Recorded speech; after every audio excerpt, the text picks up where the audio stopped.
Lord have mercy. What are you wearing, son? What are you wearing, son? This is just a little wrist shot. Oh, Lord have mercy. This is the Seiko SRP655 Anniversary Edition. You put this watch on, you start talking like Foghorn Leghorn. The testosterone is rolling. Seriously, man. There was some requests for a wrist shot on the 50mm Seiko SRP655. One reader said, I'm gone. I'm unsubscribing from you. You're wearing ridiculously sized watches. My max is 44mm. You've gone over the line, McMahon, and I'm done with you. And I apologize, but I have to tell you, when I wear this watch, I feel like one of those raging bull elephants in Must. And you just got to watch out in your village, man, because I'm going to come trampling down on all your little thatch huts. I mean, putting this watch on, I feel like you may be too young for this, but I feel like champion bodybuilder Sergio Oliva, who in 1975 dwarfed Austrian champion Arnold Schwarzenegger. It's just, I think I can bench press 500 pounds again. Unbelievable. Hey man, would you shut up, man? This isn't about you. Don't try to assert your masculinity with your new Seiko watch. This is about the international watch community. Get back to the thesis. What is your thesis, sir? Yes, my thesis. Forgive me, I got carried away. I was wearing this watch. My testosterone was just raging. I was like a bull elephant in Must. I think I was becoming Sergio Oliva. But today I want to talk about the anxieties, the first world anxieties. I think there are 10 of them that torment watch obsessives. And very embarrassing. Number one, in the next 6 to 8 months, should I get a couple of Benares micro brand watches and get my collection complete at 10? Or will I really find life fulfillment with watches like that? Should I instead just sell everything except for a couple watches and get my Breitling Super Avenger 2 with the Arabic numerals? Can I really find life fulfillment and completeness without the Breitling Super Avenger 2? I mean, I can't even sleep at night thinking about this question. It's driving me nuts. Being a watch obsessive is a full-time job, and it's driving me nuts. And I think I'm just looking for an excuse to be a whiner. I don't even know if I like watches. I just think I found a hobby that allows me to whine all the time. What's the second anxiety? Should I continue using this embedded video cam in my iMac, my 2014 iMac? Or should I get the Canon T5 with all the bundle and really upgrade the quality of my videos? Do the viewers really care? I mean, I don't know. And is that really going to improve my content? And will the learning curve with my brand new tripod and my new Canon T5, will that be so time consuming that it's going to take away from the content that my viewers deserve? Oh my God, I can't sleep at night just thinking about this. First world problems. The first world problems of watch obsessives. Very embarrassing to contemplate. What's my third problem? Should I continue? Should I sell this watch? This classic, beautiful watch on a Super Engineer Bracelet 2. Should I sell my Orient Saturation Diver? It's a beautiful watch. It's just not getting a lot of wrist time. I got some new big boys in the house. The Seiko SRP655, the Seiko Kinetic Diver. They're getting more wrist time. Or if I sell this, will I start hungering for those classic cues and go into rebuy mode where you start regretting your decisions? You know, this thought prevents me from sleeping at night. You know how hard it is to be a watch obsessive? It's extremely difficult. I mean, more first world problems. Oh, goodness gracious.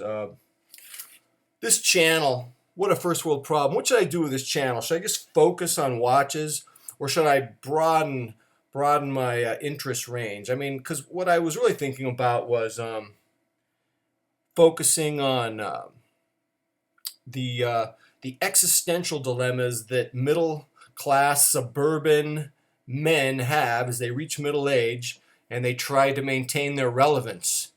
in the face of constantly feeling more and more incompetent and irrelevant. You know, this world is made for young people. I think all those gadgets that they toss at us every 6 months, a new iPad, a new iPhone, or whatever, those gadgets, I think they see that the peasants are getting restless and they get a little nervous. Let's just throw them another gadget for those people. And I'm kind of indifferent to those gadgets. Maybe that's a sign of my age. Maybe I'm cynical. I don't know. That's a first world problem. Which number are we on now? We are on number 6. I don't have a blue watch in my collection. Specifically, I don't have an electric blue watch. Really the only shade of blue that I like. You'll find the electric blue shade on 2 watches that I know about. The Omega Seamaster that's no longer made. Johnny Casual has this watch. It's an amazing blue. It pops, but it's only 41 millimeters. The other electric blue watch that I like is the Seiko Sawtooth, and it originally sold for like $300 a few years ago, and now these greedy pigs on eBay are asking for like $700 for them, or $800 used. Yeah, I'm not going to give money to a greedy pig. So I go to bed at night, you know, first world problem. I don't have a blue watch in my collection. Very upsetting, but I'm wearing this, and I'm feeling like a bull elephant today. I'm going to bench 500. You watch. Number 7. Is my watch collection, is it appropriate for me? I mean, I'm in my 50s now. 10 years from now, am I going to be able to rock this bad boy? 10 years? I think I am, honestly. I think I'm going to look the same in 10 years. I mean, have you ever read the novel, The Picture of Dorian Gray? That's scary, but I don't think I'm going to change that much. But should I be worried? Am I losing my worrying edge? How come I haven't been worrying about this earlier? About having age-appropriate watches. How come I don't have the Seiko Sumo? That's a watch you can just wear all the way down, man. But I think I have a watch that I can always wear. Look at this. Here's a nice tame watch. The perfectly aesthetically pleasing Citizen ProMaster Sky. Should I really worry? Good. And I have a chrono in my collection now. Thank God. I wore this a few days ago. And I was just saying, this is like the perfect watch. It's just the perfect watch. But the problem is, it leads me to another dilemma. Which watch should I wear today? Should I wear my pilot style watch? One of my pilot style watches, I have 2. Or should I wear a diver? And my only watch that has gunmetal is this particular pilot watch. And what if I'm wearing red? And red, a red outfit, a red shirt, a red dress shirt, is complemented by gunmetal gray. But this gunmetal gray doesn't have the lume markings of a diver. And that's a night class that I'm wearing that sport red shirt. Maybe I should wear different red shirts. First world problems, buddy. You need to just not worry about which watches you're wearing on your wrist.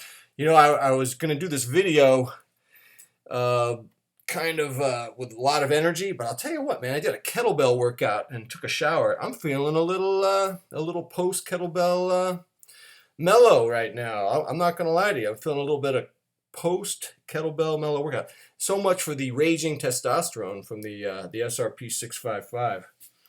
What are some other first world problems that we all have as watch obsessives? I think we're on number 9. And by the way, if I got the count wrong, forgive me. My eyesight is bad. And so there you go. But here's the thing. Number 9, I don't have a will for my watches. What do I do? You know, I have 2 daughters. I'm not going to wear my watches. I don't have any sons to wear my watches. This is something I worry about.